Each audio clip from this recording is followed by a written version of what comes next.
Live from downtown Detroit, Local 4 News at 5 starts now. It took more than a dozen officers to stop him. Police swarm a car after a lengthy chase ends right in the middle of I-696. That chase started all the way back in Detroit and went on for miles before coming to an end in Warren. Let's get right to Victor Williams to break down the video and how police took the suspect down. Victor. Yes, Jason and Kimberly, this was a high-speed chase that lasted over 30 minutes, but it all played out and came to a head right here on the interstate. A pursuit comes to an end on I-696. Footage from the sky shows the suspect in a gray sedan being pulled out the vehicle and arrested by dozens of officers. Circumstances leading to the arrest are still unclear, other than the fact that the pursuit started in Detroit and ended right here on 696 near Hoover in Warren. We're told the pursuit was for a person who was wanted for assault with the intent to murder. The pursuit ended peacefully, thankfully, and now the suspect is in custody. And Michigan State Police will be the agency handling the investigation. We'll keep you updated on all further legal proceedings. In Warren, Victor Williams, Local 4. Victor, thank you. It is a major find for the Oakland County Sheriff's Office. We've got brand new video recovered from Oakland Hills Country Club showing what may have started that massive fire. Yeah, our Grant Herms among the first to see the video, and he joins us from Oakland Hills tonight. Grant, was this unexpected for investigators to come across? Jason, Kimberly, it was unexpected and potentially a big break in this case. They found this video underwater. They had to recover it and restore it out of the basement. They think this is video, at least they believe, of what caused that fire that caused all of this. The video shows maintenance crews using a propane torch on the east patio on what's known as rubberized flashing, a way to make watertight seals. But then something goes wrong. The worker with the torch, noticing something inside the walls, has caught fire.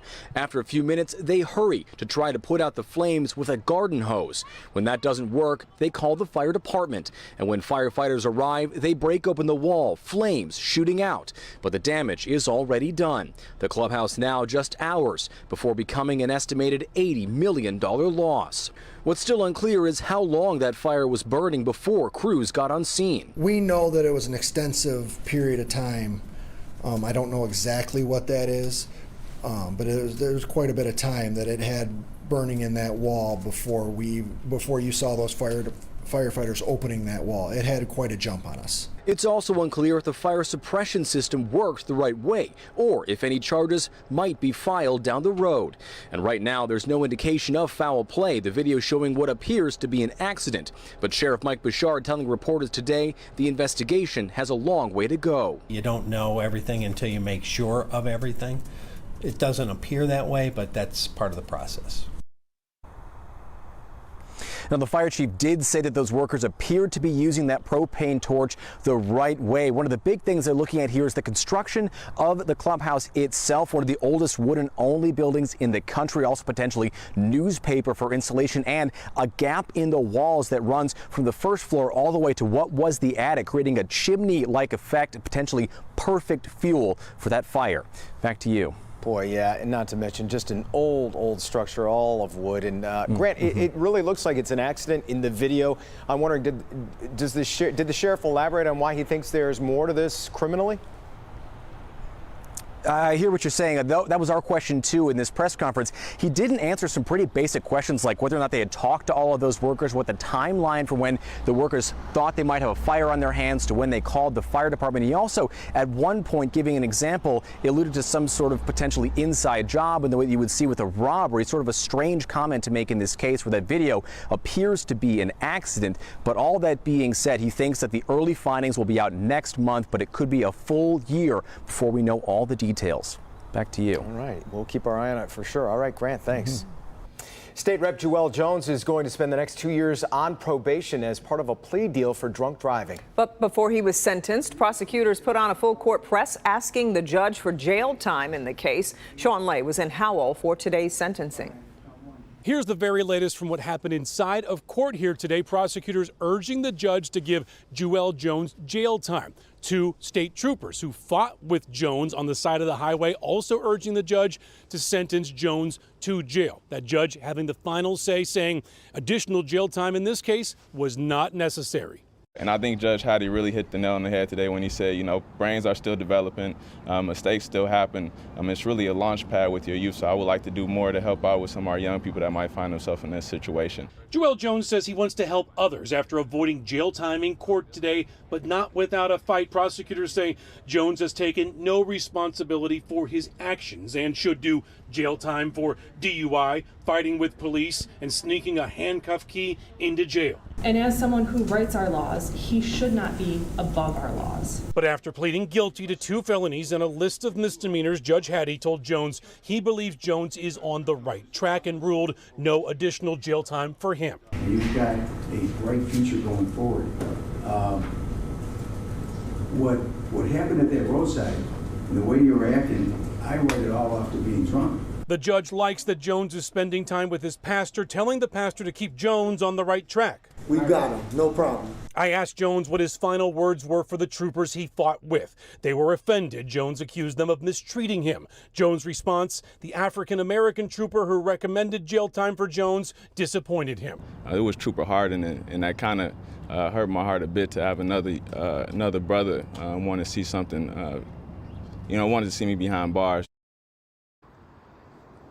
All right, back here live. We've been following every moment of the Jewell Jones saga. Kimberly, as you know, it has almost gone on for an entire year, but as Jones pointed out outside court today, for as far as court goes, his case is now over. Important to point out, however, part of the judge's agreement for his 2 years probation, if he follows that probation perfectly for 2 years, his record will be sealed so those felonies will not haunt him the rest of his life. Kimberly. Yeah, let's hope he does the right thing. Well, Sean, I know Jones told you, too, what he's going to do right after court. He said he was heading to Lansing to go to work. After that, he said alcohol counseling. Yeah, very good. Okay. Sean, thanks. An undercover FBI agent testifying today in the trial of the 4 men accused of plotting to kidnap Governor Whitmer. The trial resumed this morning in Grand Rapids after it was postponed for 3 days because someone in the courtroom tested positive for COVID. The undercover agent testified the group planned to grab the governor at her cottage, drive her to Lake Michigan, take her out on a boat, drop the motor, and leave her stranded. More of his testimony coming up at 6. Crews are trying to rescue people after a Russian airstrike hit a theater in Ukraine. Hundreds of families were using it as shelter, and now many are trapped and buried. Satellite images show the word children written in Russian in bold white letters outside the building. The U.S. is working to deliver an extra $800 million in military aid to Ukraine. Yesterday, President Biden called Russian President Vladimir Putin a war criminal, and today he called him this: a murderous dictator, a pure thug who is waging an immoral war against the people of Ukraine. President Biden is preparing to speak with China's president tomorrow. China has recently strengthened ties with Vladimir Putin. Well, the weather might not be the biggest story of the day, but it's the best because it was a pretty darn near nice day out there. Let's get over to Paul. 70 degrees, hard to beat, Paul. This is one of the best St. Patrick's Days we're ever going to have. Our record high is 75, and look at this. Metro is at 72 right now. We're not far from a record high. Look at this, a lot of low 70s all across the area except the southern end of Grosse Ile, where the airport is, getting the wind off the water there, 53 degrees. But most of us are well into the 60s to near 70 degrees. We are high and dry. There's no rain whatsoever here on Storm Tracker 4, but I'm continuing to watch something very interesting happening here in Ontario. We'll talk about that coming up in about 10 minutes. But for the evening hours, I think mainly dry, and we're going to see temperatures falling through the 60s and quickly through the 50s because we have a cold front coming through. The front's going to come through dry, but it's going to transition us to a much colder regime. So coming up, we're going to talk about the soggy end of the week, some good news and some soggy news for the weekend, and coming up at 5:30, the weather in Ireland today. All that just ahead, guys. Forward to that one, Paulie. Thank you. You are going to see a lot of familiar faces on the Tigers this year, but there's one new addition getting a lot of attention. It turns out pitcher Andrew Chafin has made a name for himself by being a real character. He showed up to the media session today with a root beer and wearing camo Crocs, and our Jamie Edmonds was there with him. The Tigers' newest addition to the bullpen was introduced to the media today, and it was clear right off the bat, this guy is a character. Obviously, I'm a reliever, so 1 inning usually, and so I'm pretty built up for that one. The Tigers signed reliever Andrew Chafin to a 2-year, $13 million deal. Baseball is his job, but the Ohioan said today farming is his passion. What did you do this offseason? Worked on my farm. All right. Yeah. What do you have? What's on your farm? A whole lot of nothing right now. We sold our cattle at the end of the fall, and then we got chickens right now. A couple dogs, that's about it. Chafin clearly likes to joke around. He said these failed starter shirts are on back order. He was nicknamed the Sheriff by the Arizona media a long time ago. He also goes by Big Country. Oh, see, the Big Country name, that just, it was right after I got drafted. Me and Archie Bradley were sitting at an airport or on the plane or something, flying to somewhere.